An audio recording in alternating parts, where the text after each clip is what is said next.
श्री सद्गुरुनाथ रामचंद्र महाराज की जय। श्री सद्गुरुनाथ विष्णु महाराज की जय। श्री गुरुदेव दत्त मंगलमूर्ति मोरया पूर्णवाद की जय। गोपाल कृष्ण भगवान की जय। पंढरीनाथ महाराज की जय। गोरक्ष जालंधर चरपटाश्च अडभंगकानीफमचिन्द्राद्य चौरङ्गिरेवानकभद्रिर्संज्ञा भूम्यां बभ्रुवन्नवनाथसिद्धः गणेशप्रिया योगिराजा समर्था महातापसी पूर्णवादप्रणेता तया पावना पौर्णिमा पूर्णचंद्रा नमस्कार माझा सद्गुरु रामचंद्र। बुद्धिदाता मंगलमूर्ती श्री गजानन पूर्णवादाचार्य परम पूजनीय जीवन सम्राट सद्गुरु समर्थ डॉक्टर रामचंद्र महाराज, पूर्णवाद वर्धिष्णू शिष्यवत्सल सद्गुरुनाथ विष्णू महाराज, सदी सौभाग्यवती मनकर्णिका माता, सदी सौभाग्यवती विमल माता, या देवालयाच्या अधिष्ठात्री देवता पांडुरंग रुक्मिणी, आदरणीय गुणेशदादा, आदरणीय प्रज्ञावंत डॉक्टर लक्ष्मीकांत दादा, मोक्षश्री विभूताई, माझे पूर्णवादी शिक्षक, माझे वडील तीर्थरूप कैलासवासी अण्णा व माझे पुराणाचे गुरु आदरणीय वेदमूर्ती विनायक काका बाबरेकर गुरुजी यांच्या चरणी व त्याचप्रमाणे येथे उपस्थित असलेल्या सर्व मातृचरणांच्या चरणी नतमस्तक होऊन माझ्या आजच्या अभ्यासाला मी प्रारंभ करत आहे. ग्रंथ श्री नवनाथ भक्तिसार, अध्याय 9 व 10. श्री गणेशाय नमः. श्री गुरुभ्यो नमः. जय जयाजी जगदुद्धारा, अवतार दीक्षा ज्ञानेश्वरा, अघटित माया अवतारधरा, भिंतीवाहना गुरुराया, रेड्यामुखी वेदोच्चार, परिणितोषविले सकळ विप्र, फोडोनी भगवद्गीता भांडार, सकळ जना वाढिले, ऐसा तू कवी महाराज, तरी मम कामनेचे धुर्नी चोज, ग्रंथार्थे विपुल सुरस, वैखरी ते वद्विका, मागेला देखता सुरस, दिदली भाग मच्छिंद्रास, वरदेहुनी वातचक्रास, गमन करता पैसाला, आणि श्रीरामाची झाली भेटी, ते निघे वर पुनी शेवटी, पाशुपत्रायाची रामा पोटी, कामना संतुष्ट केली मच्छिंद्रे.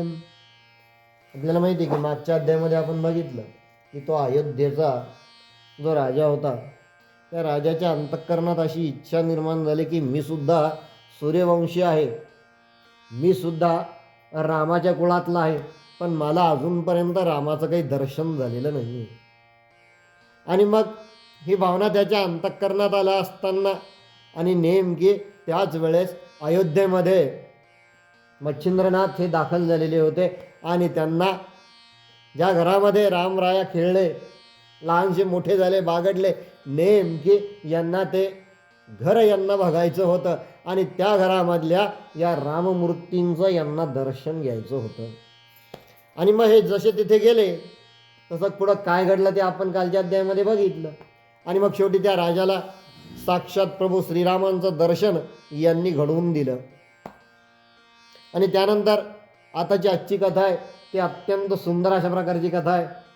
यानंतर मग 7ही पुऱ्या लांघून माया, काशी, अयोध्या, अवंतिका हे सर्व लांघून हे पुन्हा एकदा बंगाल या प्रांतामध्ये आले, जो की आपल्या मागच्या दुसऱ्या अध्यायामध्ये जी कथा झालेली होती.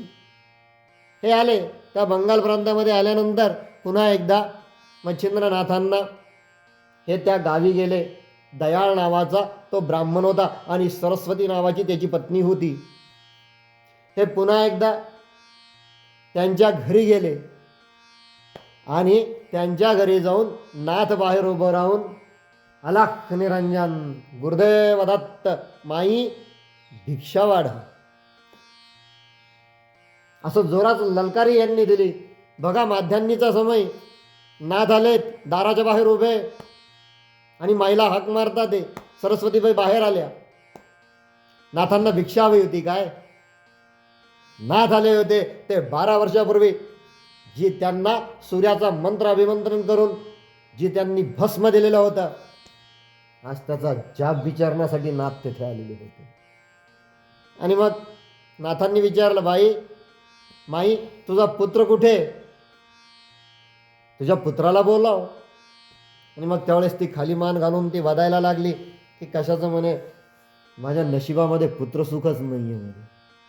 असं काय म्हणतेस म्हणे, 12 वर्षापूर्वी याच समयाला मी इथे आलो होतो आणि तुला मी एक मंत्र म्हणून तुला थोडंसं भस्म तुझ्या हातामध्ये मी दिलं होतं. आणि मग आता हिला आठवायला लागलं. बाप रे म्हणे, बरोबर 12 वर्षानंतर हे आलेत म्हणे, आता काही खरं नाही आहे म्हणे. बरं, यांना जर आपण आता असत्य सांगावं, हे पुन्हा एखादी शापवाणी देऊन टाकतील म्हणे आपल्याला, की ज्या अर्थी यांना त्या 12 वर्षाचं स्मरण आहे त्यावरती हे निश्चित सामर्थ्यवान आहेत म्हणे. असा भाव तिच्या अंतःकरणात आला. आणि मग ती बिचारी लटलट कापायला लागली. तिच्या हातामध्ये जे पात्र तिनं वाढण्यासाठी आणलेलं होतं ते सुद्धा लटलट कापायला लागलं. तात्काळीनं ते पात्र खाली ठेवलं आणि साष्टांग लोटांगण नाथन पुढं घातलं. आणि स्वामी मला माफ करा म्हणे, तुम्ही त्या दिवशी मला ती विभूती दिली होती, ती विभूती घेऊन तुम्ही मला असंही सांगितलं होतं की संध्याकाळच्या समयी हे पाण्यात कालून तू घेऊन टाक. पण मी जसं माझ्या शेजारच्या मैत्रिणींना वगैरे सांगितलं तेव्हा त्यांनी मला काहीतरी भलतंच सांगितलं म्हणे. आणि म्हणून झालं असं म्हणे, मी ती विभूती घेतली आणि मग त्यावेळेस यांचा चेहरा रागानं लालबुंद झाला. पण तरी हे शेवटी तपस्वी असल्यामुळे रागावरती कंट्रोल करणे यांना सहज शक्य होतं. अत्यंत शांततेने म्हणाले, बाई असू दे म्हणे माई, अगं म्हणे तुझ्या प्रारब्धातच नव्हतं म्हणे, शेवटी सूर्याचं तेज होतं ग म्हणे, माहीत आहे तुला थोडी सांभाळता येणार होतं म्हणे, सांग म्हणे कुठे टाकली ती विभूती. आणि मग ती लटलट कापायला लागली आणि तिनं सांगितलं की ते बघा म्हणे समोर तो जो उकिरडा आहे ना म्हणे, जिथं गाईच्या शेणाच्या गवऱ्या आणि त्याची राख मी टाकते, तिथं 12 वर्षापूर्वी मी ती विभूती टाकलेली होती. आणि मग नाथ तिथे गेले, त्याच्या बाजूला उभे राहिले आणि नाथांनी जोरात ललकारी दिली, हरिनारायणाचा अवतार बाळ गोरक्षा मी आलोय. आणि काय आश्चर्य, त्या ढिगाऱ्याखालून आवाज आला, महाराज गुरुवर्या मला बाहेर काढा, माझ्या पूर्ण शरीराभोवती हे असल्यामुळं मला वरती येता येत नाहीये. आणि मग नाथांनी त्या स्त्रीकडे बघितलं, म्हणे माई पटकन जा आणि फावडं घेऊन या. आता नाथांना ते सहज काढता येणं शक्य होतं, पण हे करत असताना आता गावकरी जमलेत, सर्वजण तिथे गोळा झाले, बघू लागले हा चमत्कार बघण्यासाठी. लोकांची दाटीवाटी तिथे झाली. नाथांनी हातामध्ये पावडा घेतला आणि ते उकरायला सुरुवात केली. ते थोडं उकरल्यानंतर नाथांनी पुन्हा एकदा, या हरिनारायणाचा अवतार बाळ गोरक्षा ये म्हणे बाहेर, मी आलोय. आणि असं म्हणून मला हात द्या गुरुवर्या, असं म्हणून यांनी असा हात खाली केला. एक 14 वर्षाचा अत्यंत दिव्य तपस्वी बालक, अत्यंत तेजस्वी, मुखकमलावरती त्याची तेज, त्यानंतर कुरळ्या केसांचा असलेला त्याचा तो जटाभार, आला तो वरती. आल्यानंतर गुरुनं त्याला छातीशी धरलं. तो पटकन गुरुच्या चरणावरती तो नतमस्तक झाला. गुरुच्या कमरेला त्याने मिठी मारली. आणि मग यांनी त्या सरस्वती मातेकडे बघितलं, माता पटकन इथून जा, अन्यथा मी जर कोपलो तर ब्रह्मा विष्णू महेश सुद्धा तुला अडवू शकणार नाही म्हणून तात्काळ माझ्यासमोरून नजरेसमोरून चालती हो. आणि असं म्हणून हे तिच्यावरती रागावले. ही पटकन मान खाली घालून बिचारी स्वतःच्याच नशिबाला दोष देत देत हे तिथून भरभर निघून गेली. आणि नाथ आता मोठे आनंदी झाला. पहिला शिष्य नाथांना मिळाला, गोरक्षनाथ यांना मिळाले. आणि मग आता नाथ हे त्या बाळाला घेऊन आता पुढच्या प्रवासाला निघाले. आणि तोपर्यंत सर्व गावातील जेवढी केवढी सज्जन वृंद तेथे उपस्थित होते, या सज्जन वृंदांनी त्यावेळेस तेथे गुरुदेव दत्तात्रयांचा जय जयकार सुरू केला, गुरुदेव दत्त. आणि मग हे आता चालले बाळाला घेऊन. यानंतर हे आता दर मुक्कामी दरकोस जसं होईल तसं हे त्या बाळाला स्वतःच्या सानिध्यात बसवत. आणि एक एक मंत्राची दीक्षा देणं आता यांनी चालू केलंय. नाथांनी या गोरक्षनाथाला, मच्छिंद्रनाथांनी गोरक्षनाथांना प्रत्येक मुक्कामी जिथे जिथे हे थांबायचे तिथे तिथे हे त्याला एखादा मंत्र त्याला शिकवायचे, किंवा तिथं जी जी कुठली देवता असेल त्या देवतेबद्दल हे त्यांना माहिती द्यायचे, त्यांना ज्ञान द्यायचे. त्या देवताचं स्वरूप, त्या देवतेचं असलेलं तत्त्व आणि त्याचप्रमाणे त्या देवतेच्या हातामध्ये असलेले सर्व आयुध इथपर्यंत माहिती नाथ आपल्याला शिष्याला आता देऊ लागलेले आहेत. आणि मग त्यानंतर असंच एकदा तीर्थयात्रा करत असताना, आता गुरु शिष्याची तीर्थयात्रा सुरू झालेली आहे.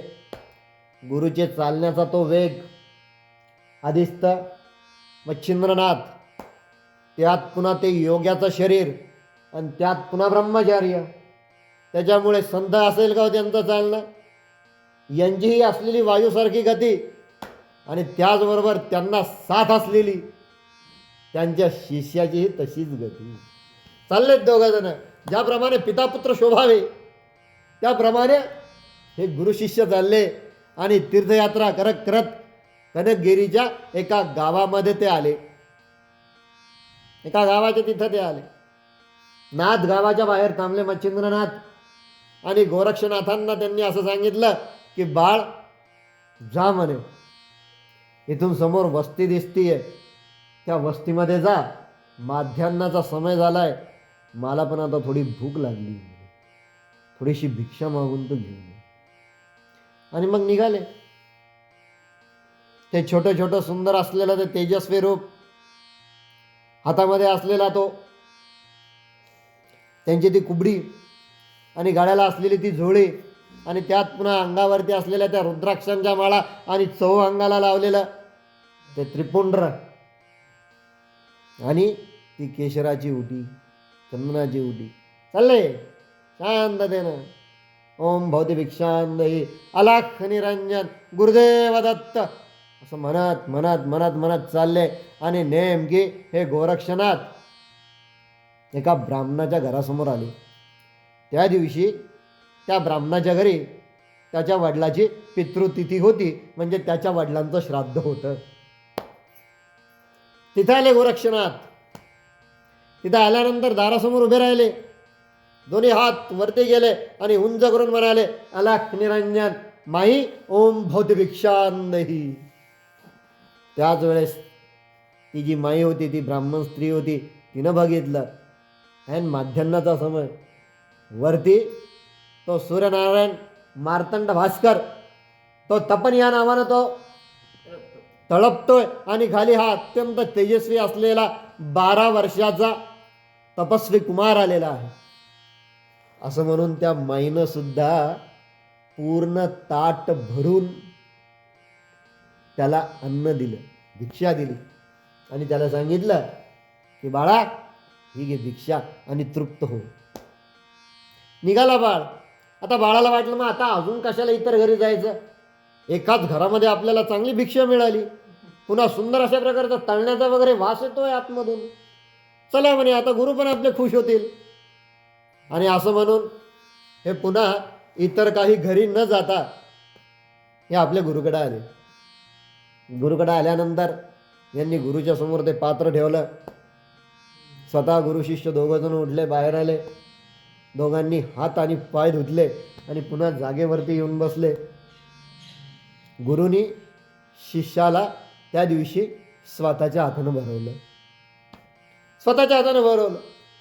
कारण गुरु शिष्याचं नातं असं असतं, पिता पुत्र्याचंही नसतं. इतक्या प्रकारचं श्रेष्ठ हे गुरु शिष्याचं नातं असतं. गुरु भरवतात एक एक घास, शिष्य आवडीनं खातोय आणि गुरुसुद्धा आता आवडीनं खातात ते. आणि हे खाल्ल्याबरोबर त्यांची सुंदर अशा प्रकारची एक चर्चासुद्धा रंगलेली आहे. गुरुनं खाल्ल्यानंतर गुरु तृप्त झाले, पण हळूच मध्ये अरे म्हणे बाळा, म्हणे काय गुरुदेव, अरे म्हणे तो आणलेले जे पदार्थ होते ते मोठे रुचकर आणि सुरस होते म्हणे बेटा, आणि मला याच्यातले वडे खूप आवडले म्हणे. अजून एखाद दोन जर वडे मिळाले असते ना. ताटकन उठला शिष्य. कसा असतो शिष्य, गुरुची आज्ञा गुरुच्या मुखातून शब्द निघाल्या क्षणी पटकन गोरक्षनाथ उठले आणि गुरुला म्हणे, थांबा, मी आत्ता जाऊन घेऊन येतो. पुन्हा गोरक्षनाथ तिथनं निघाले आणि आता त्यांचा चालण्याचा वेग जो होता हा बराचसा वाढलेला होता. झप झप झप झप पावलं टाकत टाकत टाकत ते त्या ब्राह्मणाच्या घरी आले आणि पुन्हा एकदा बाहेर उभं राहून, माई, ओम भवती भिक्षांदेही. आता माई बाहेर आल्या. अरे म्हणे, पुन्हा आलास? हो म्हणे माई. हे बघ म्हणे, पहिल्यांदा दिल्या जाते ना म्हणे, ती भिक्षा असते म्हणे. त्या भिक्षेच्या बदल्यात आम्ही काही घेत नाही म्हणे. पण मग आता म्हणे, माई, आपण जे मागताल ते मी आपल्याला देईल. अहो, माझ्या गुरुला आवडलेत, माझ्या गुरुला हवेत, मी माझ्या गुरुसाठी आलोय. मोठा शहाणा दिसतोस रे, गुरुचं नाव पुढं करतो आणि स्वतःच्या जिभेचे चोचले पुरवतोय काय? नाही माई, तुम्ही जे म्हणाल ते मी आपल्याला देईन. आणि त्याच वेळेस त्या माईनं सांगितलं की खरं जर तुझ्या गुरुला अपेक्षित आहे ना, तर तुझा एक डोळा काढून तू मला दे. आणि तात्काळ गोरक्षनाथांनी त्यांचे 3 बोट त्यांच्या डोळ्याच्या खोबणीत आरपार घातले आणि ते बुबुळ काढून हातात धरलं. डोळ्यातून रक्ताच्या चिळकांड्या उडाल्या. त्या माईनं ते बघितलं, तिचे सुद्धा हात लटलट कापायला लागले. बाळा म्हणे, थांब थांब थांब, 2 नाही चांगले 10 वडे देते म्हणे मी तुला. आणि म्हणून ती माई आतमध्ये गेली. ताट भरून तिनं वडे घेतले, बाळाला दिले. बाळा, हे वडेही तुलाच राहू दे आणि हे बुबुळ सुद्धा तुलाच राहू दे. आणि मग थोडंसं दूर आल्यानंतर मग गोरक्षनाथांना असं वाटलं की आपल्या गुरुनी जर आपला असा डोळा बघितला, त्यांना वडे जातील का? आपले गुरु खातील का हे वडे? आणि म्हणून मग त्याच वेळेस त्यांच्या अंगावरचं जे काही वस्त्र होतं त्याचा एक पदर त्यांनी धरला, एक काठ त्यांनी धरला, तो फाडला आणि त्याची पट्टी करून स्वतःच्या डोळ्याला त्यांनी ती बांधली आणि ते बुबुळ जे होतं ते असं त्यांनी कमरेला खोचलं. चालले आता आनंदानं. कारण काय की माझे गुरु तिथं उष्टा हात घेऊन बसलेले असतील पात्रावरती. माझ्या गुरुच्या भोजनाला विलंब होईल, काय भक्ती होती त्यांची. गेले गुरुच्या जवळ गेल्या गेल्या गुरुच्या जवळ ते पात्र धरलं आणि स्वतः एका गवाक्षाच्या समोर जाऊन ते उभे राहिले. आणि गुरुला म्हणतात, गुरु असे पाठमोरे बसलेले, आणि गुरुला म्हणतात, आपण आता हे भक्षण करा, आपण आता पोटभर जेवा. शेवटी ते काय असे तसे गुरु होते का? असे लेचेपेचे गुरु होते का ते? शिष्याचं अंतःकरण हे ज्याला कळतं ते गुरु असतात. आणि मग ते गुरु सुद्धा त्यांच्या जागेवरनं उठले आणि हळूच जाऊन खांद्यावरती हात ठेवला. बाळा, काय झालंस? डोळ्याला का पट्टी बांधली?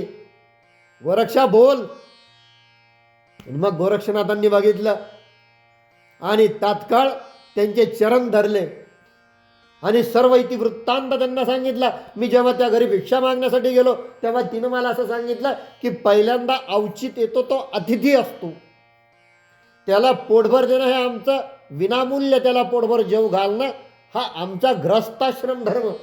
पण तू ज्या अर्थी पुन्हा आलास तेव्हा तू, पण मी तरी त्यांना सांगितलं की हे माझ्या गुरुसाठी पाहिजे. तेव्हा त्यांनी मला असं सांगितलं, माझ्यावरती त्यांनी अशा प्रकारचा आरोप लावला की तू तुझ्या जिभेचे चोचले पुरवणारा मला दिसतोस. आणि म्हणून मग त्यांनी असं सांगितलं की याच्या बदल्यात तुला काहीतरी द्यावं लागेल. आणि मग त्यांनी जसं विचारलं काय पाहिजे, तर त्यांनी सांगितलं की तुझा एक डोळा काढून दे. म्हणे, गुरुराजा, महाराजा म्हणे, मी माझा हात घातला आणि हा डोळा मी असा बाहेर काढून त्यांच्या हातामध्ये दिला. असं म्हणून त्यांनी पट्टी सोडली आणि कमरेत जे बुबुळ होतं ते मच्छिंद्रनाथांना दाखवलं. तात्काळ मच्छिंद्रनाथांनी त्याचं ते बुबुळ घेतलं, त्या खोबणीमध्ये बसवलं आणि संजीवनी मंत्र म्हटला.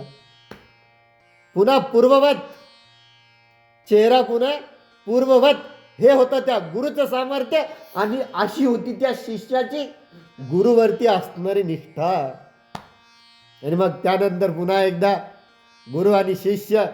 मग इतका वेळ जो शिष्य गुरुच्या बाजूला बसलेला होता तो शिष्य आता गुरुच्या मांडीवर बसून, काय भाग्य आहे त्यांचं, गुरुच्या मांडीवर बसून गुरु हाताने शिष्याला वडे खाऊ घालतात.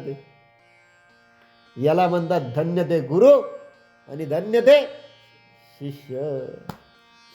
बोला गोरक्षनाथ महाराज की जय, मच्छिंद्रनाथ महाराज की जय.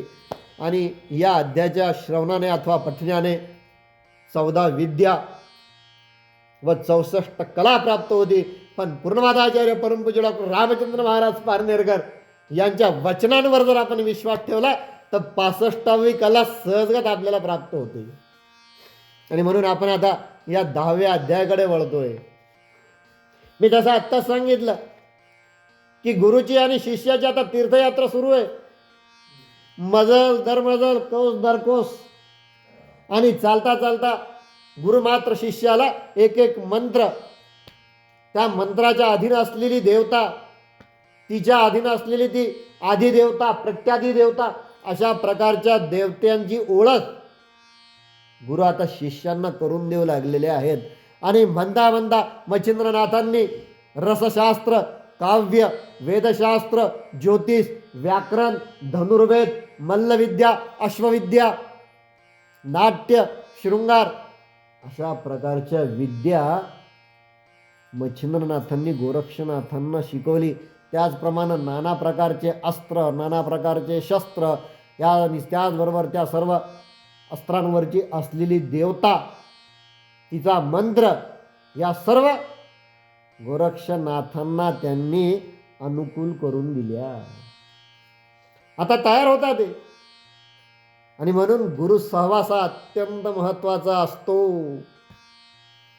जसा आज तुम्ही आम्ही वाटेकडे डोळे लावून बसलेलो आहे की कधी येतील माझे महाराज, याच प्रकारचं आता गोरक्षनाथ आणि मच्छिंद्रनाथ हे एका जंगलामध्ये थांबलेले असताना या जंगलाच्या बाजूला एक वस्ती होती.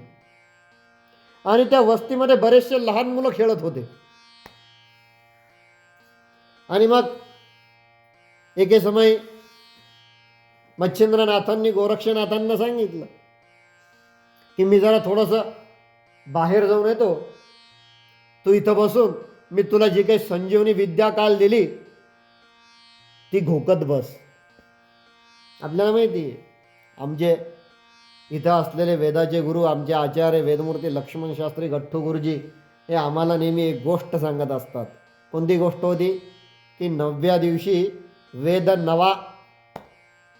कारण संथा जर म्हटली नाही, संथा जर घोकली नाही तर ही संथा जी असते, हा जो मंत्र असतो त्यातली जी मंत्रशक्ती असते ती निघून जाते. आणि या मंत्राचा जर एकदा स्वर चुकला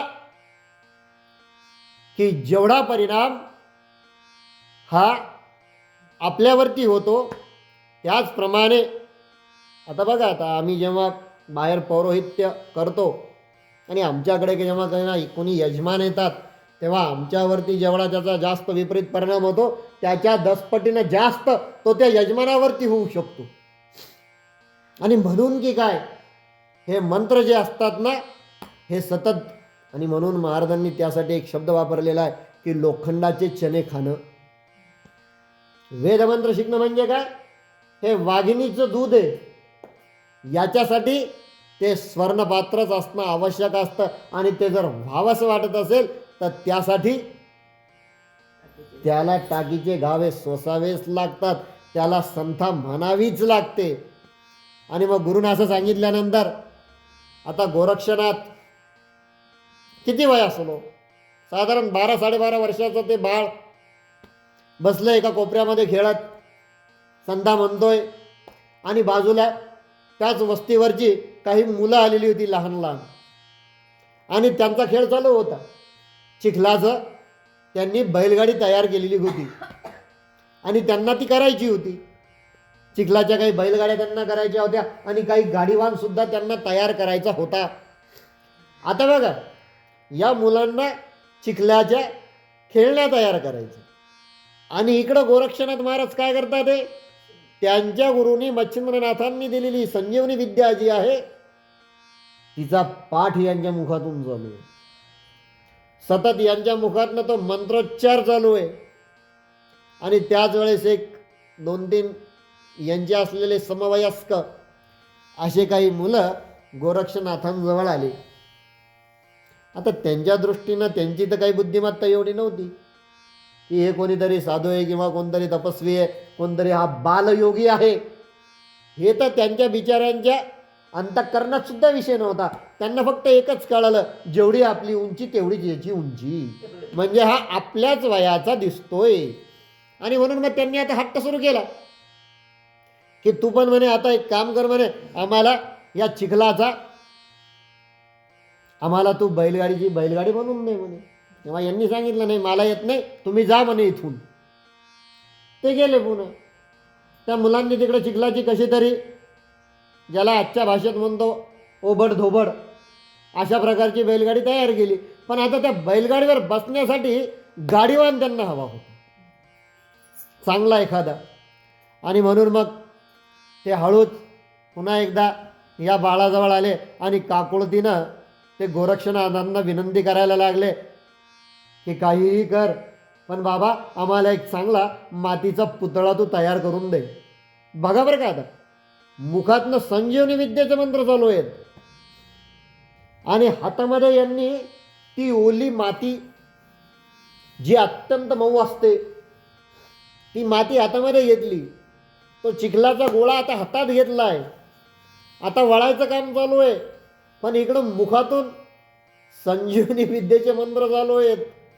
आता हळूहळू हळूहळू डोक्याचा आकार तयार झाला, नाक तयार झालं, ओठाचा आकार तयार झाला, भुवया तयार झाल्या, कान तयार झाले, मग त्यानंतर खांदे त्याचे तयार झाले, दृष्टपुष्ट असे सुंदर अशा प्रकारचे हात तयार झाले. म्हणता म्हणता उदराचा भाग तयार झाला, कटिभाग तयार झाला, नंतर पावलं तयार झाले आणि म्हणता म्हणता म्हणता म्हणता सुंदर असा मातीचा पुतळा तयार झाला.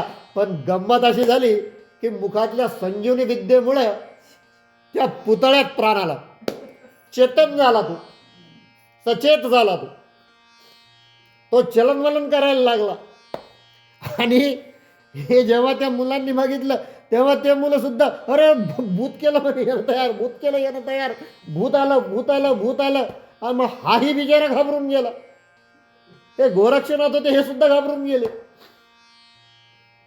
हे पळाले, ते पोरं पळाले. आता ते मुलं पळतात ते जोरजोरात, त्यांची तर भीतीनं पूर्ण गाळण बसली. आणि मग अर्ध्या रस्त्यात गेल्यानंतर तिकून यांना, ज्यांना आपण बडे बाबा असं म्हणत असतो, बघा तुम्ही नाथ संप्रदायामध्ये मच्छिंद्रनाथांना बडे बाबा हा शब्द आहे. मग यांना मच्छिंद्रनाथ भेटले. मग मच्छिंद्रनाथांनी विचारलं, का रे काय करता, कुठं पळता? तेव्हा त्यांनी सांगितलं, नाही नाही म्हणे, तिथं एक कोणतरी मुलगा बसलेला होता म्हणे, आम्ही त्याला चिखलाचा पुतळा करायला सांगितला म्हणे, तर त्यानं भूतच करून ठेवलं म्हणे, तुम्ही नका जाऊ म्हणे तिकडं, आता फार जोरजोरात रडत आहे म्हणे, तुम्ही पण नका जाऊ. आणि मग त्यांनी सांगितलं, थांब थांब थांब, दाखव दाखव दाखव म्हणे, मला दाखव म्हणे. आणि मग आता तोपर्यंत मच्छिंद्रनाथांनी ओळखून घेतलं की आपण सकाळी याला काय आज्ञा केली होती, संजीवनी विद्येचा पाठ कर, त्याचा मंत्र घोक. हा नक्की संजीवनी विद्येचा प्रकार आहे. पण त्याचबरोबर त्यांना अत्यंत आनंद झाला, कारण करभंजन नावाचे ऋषी, करभाजन नावाचे ऋषी जे होते, जे नारायण होते नवनारायणातले 3 नंबर, जे ह्या ऋषींनी तेथे आता जन्म घेतला होता. आणि मग हे जसे त्या बाळाजवळ आले, यांनी त्या बाळाला उचललं, पण बाजूला गोरक्षनाथ तर कुठं दिसेना.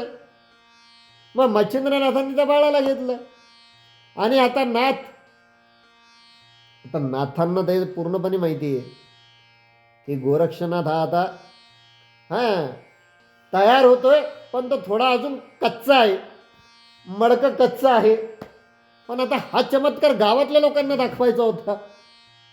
मग त्यांनी हे बाळ घेतलं आणि ते मुलं ज्या दिशेने पळत पळत गेले त्या दिशेने सप सप सप सप पावलं टाकत टाकत टाकत टाकत त्या गावात आले आणि विचारायला लागले, हे बाळ कोणाचं? मग गोरक्षनाथ आहे का? गोरक्षनाथ आहे का? माझा गोरक्ष कुठे? गोरक्ष, ए गोरक्ष, असं म्हणून म्हणून मच्छिंद्रनाथ आता आवाज देतात आहे. आणि प्रत्येक घरी हे जाऊन आवाज देतात आहे. त्यावेळेस घरातल्या ज्या काही गृहिणी होत्या या गृहिणी घराच्या बाहेर आल्या आणि ते बघायला लागल्या, एक संन्यासी, एक तपस्वी, एक यती, त्याच्या हातात नुकतंच एक जन्मलेलं छोटं छोटं बाळ आहे. ते बाळ जोरजोरात टाहो फोडत आहे आणि मात्र हा यती आवाज देतोय, गोरक्ष गोरक्ष. आणि असं म्हणून ह्या जशा गृहिणी बाहेर आल्या तसंच त्याबरोबर त्या घरातले जे काही पुरुष वर्ग होता, आता हा पुरुष वर्ग सुद्धा बाहेर यायला सुरुवात झालेली आहे. आणि मग असं करत करत करत सर्व गाव तिथे गोळा झालं. सर्व गाव आता यांच्या मागे पण हे चाललेले आहेत. गोरक्षा, बाळ गोरक्षा, कुठे आहेस तू? गोरक्षनाथ, अरे काय चमत्कार केला बाळा तू? तुला माहिती का हे कोण आहे? अरे हे करभाजन नावाचे हे नारायण आहेत म्हणे. आणि मग कुठेतरी दूर अंतरावर त्यांना एका झाडाच्या पाठीमागे गोरक्ष लपलेला दिसला. नाथांनी त्यांना जवळ बोलवलं, पाठीवरून हात फिरवला. सुरुवातीला हा यायलाच तयार नव्हता. याला असं वाटलं खरंच मी एखादं भूत वगैरे तयार केलं की काय. पण नाथांच्या चेहऱ्यावरचा भाव तोच खरा शिष्य असतो, जो गुरुच्या चेहऱ्यावरचा योग्य तो भाव योग्य त्यावेळी तो ओळखतो. मग याला कळालं की आता गुरुजी आहे ना, ते आपल्याला एक प्रसन्नतेने आणि अद्भुततेने ते आपल्याला आवाज देतात आहे. आणि म्हणून मग गोरक्षनाथ आता हळूहळू हळू त्यांच्याजवळ आले. गोरक्षनाथाला मच्छिंद्रनाथांनी जवळ घेतलं, त्याच्या डोक्यावरतून हात फिरवला. तोपर्यंत त्या गावातली सर्व पुरुष आणि स्त्रीवर्ग तेथे गोळा झालेला होता. आणि मग मच्छिंद्रनाथांनी त्याच्या डोक्यानं हात फिरून त्याला सांगितलं, बाळा, हा सर्व संजीवनी विद्येचा चमत्कार बरं का, आणि घाबरू नको, हे सर्व पूर्वीच ठरलेलं आहे. मी मच्छिंद्रनाथ, तू गोरक्षनाथ, आणि हे तिसरे आपले गैनीनाथ, हा तुझा शिष्य आहे म्हणे. पुढे तुला याला तयार करायचं रे म्हणे बाळा.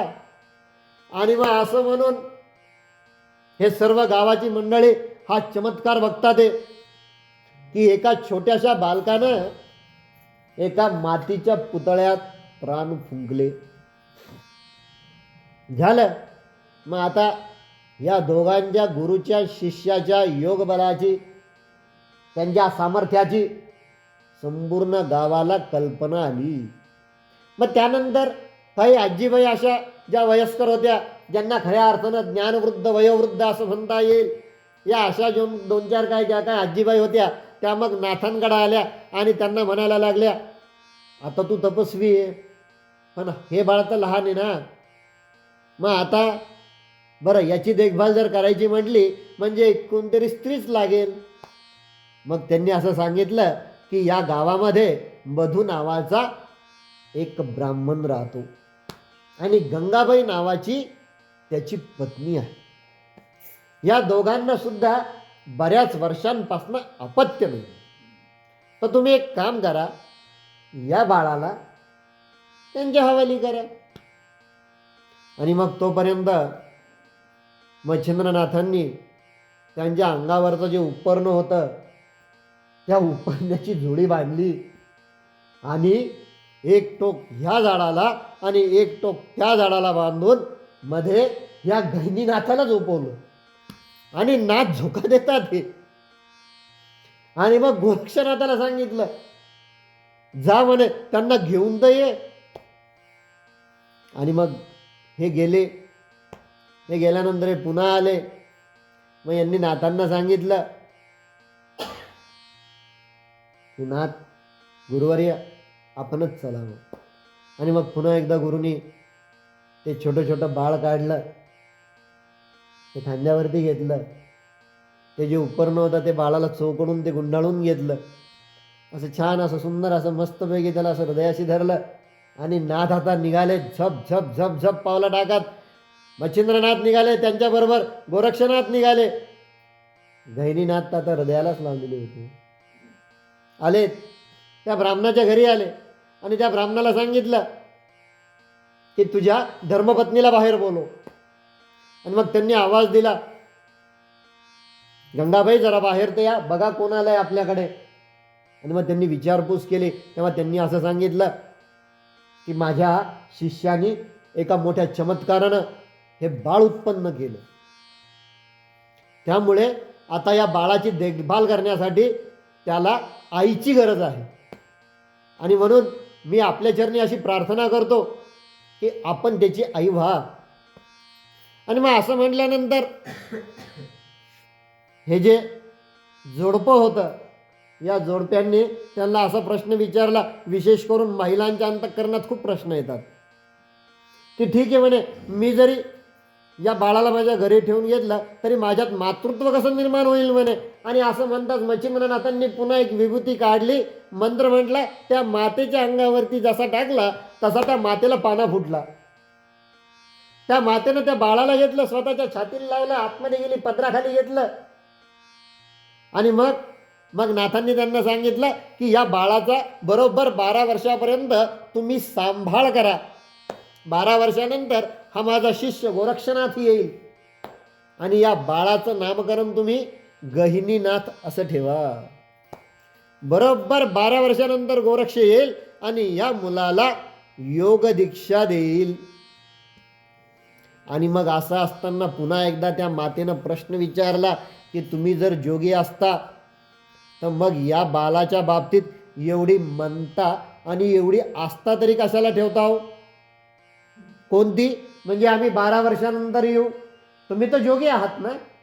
मग तेव्हा नाथांनी सांगितलं की म्हणे माते, हा मुलगा तुझाच म्हणून याला सर्व जग ओळखेल. हा मुलगा तुझाच म्हणून याला सर्व जग ओळखेल. पण गोरक्षनाथ मात्र 12 वर्षानंतर इथे येतील आणि या गहिनीनाथाला योग दीक्षा देतील. आणि असं जसं यांनी सांगितलं तसं मग यांनाही आनंद झाला, या पतीपत्नींना, ब्राह्मण पतीपत्नींना. आणि मग त्या ब्राह्मणाने आणि त्याच्या पत्नीनं या दोघांना काही दिवस नवे 1 मास पूर्ण होऊ तर आपल्या घरी ठेवून घेतले. हे दोघंजणं तिथं राहिले. आणि त्यानंतर मग मच्छिंद्रनाथ आणि गोरक्षनाथ हे तीर्थयात्रेसाठी आता बद्रिकाश्रमाकडे हे निघालेले आहेत. आणि जाताना मात्र बघा तुम्ही, गुरुचं बोलणं कसं असतं. साधं जरी गुरु बोलले आणि शिष्यानं साध्या यानं जरी उत्तर दिलं तरी गुरुला लगेच कळतं. ज्याप्रमाणे एखादा कुंभार हा तो घट वाजून बघतो, लगेच कळतो. त्यामुळे आता गोरक्षनाथांना, मच्छिंद्रनाथांना कळालं की गोरक्ष अजून थोडासा कच्चा आहे आणि याला आता बद्रिकाश्रमी एक तपश्चर्याला आपण बसून द्यावं की काय, असा विचार करत करत करत हे आता चाललेले आहेत. आणि म्हणून या अध्यायाची फलश्रुती अशी सांगितलेली आहे की या अध्यायाच्या श्रवणाने अथवा पठनाने स्त्रीदोष हे जे आहेत ते नष्ट होतात, मन निर्मळ होतं व पोटी संतती प्राप्त होती व झालेली संतती ही टिकते, म्हणजे झालेली संतती ही जगते.